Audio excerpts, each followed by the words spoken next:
শহরের কোলাহল থেকে দূরে পাহাড়ের একদম নির্জন প্রান্তে এক পুরনো ডাকবাংলো।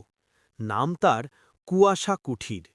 সেই বাংলোর কেয়ারটেকার বৃদ্ধ রহমত চাচা ছাড়া সেখানে আর কেউ থাকে না। গ্রামের মানুষ বলে ওই বাংলোর উত্তর দিকের ঘরটা নাকি কক্ষণই খোলা হয় না।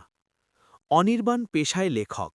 ভূতের গল্প লেখার রসদ খুঁজতেই সে গিয়ে উঠল সেই কুয়াশা কুঠিরে। প্রথম দুদিন সব ঠিকঠাকই ছিল, কিন্তু তৃতীয় দিন রাত থেকেই শুরু হলো অদ্ভুত সব কাণ্ড। রহস্যময় সেই রাত। রাত তখন ঠিক 12:20। বাইরে ঝমঝম করে বৃষ্টি পড়ছে। অনির্বাণ তার ডেস্কে বসে লিখছিল। হঠাৎ তার মনে হলো পাশের বন্ধ ঘরটা থেকে কেউ যেন খুব মৃদু স্বরে গুনগুন করে গান গাইছে। সুরটা খুব চেনা, কিন্তু ভারী করুণ। অনির্বাণ ভাবল তার মনের ভুল, কিন্তু কিছুক্ষণ পর সেই শব্দের সাথে যোগ হল নূপুরের নিক্কণ, ঝুনঝুন, ঝুনঝুন। বন্ধ দরজার ওপারে অনির্বাণ আর থাকতে পারল না। মোমবাতি হাতে নিয়ে সে বেরিয়ে এলো বারান্দায়।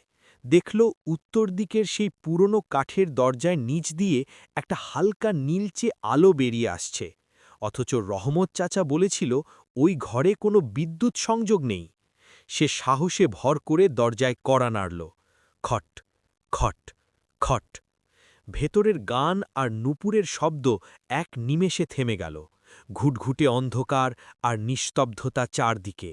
অনির্বাণ যখন ফিরে আসতে যাবে, ঠিক তখনই ভেতর থেকে খুব ক্ষীণ এক নারী কণ্ঠে কেউ বলল, দরজাটা খোলো না অনির্বাণ, আমি কত বছর ধরে তোমার জন্য অপেক্ষা করছি।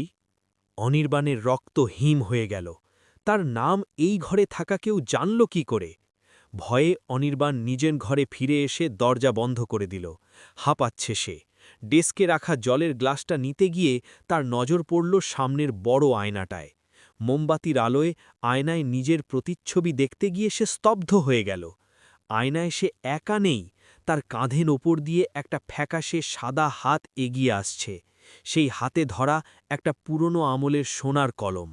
আয়নার ভেতর থেকে একটা ছায়ামূর্তি ফিসফিস করে বলল, গল্পটা শেষ করো, নইলে আমি মুক্তি পাব না। অনির্বাণ দেখল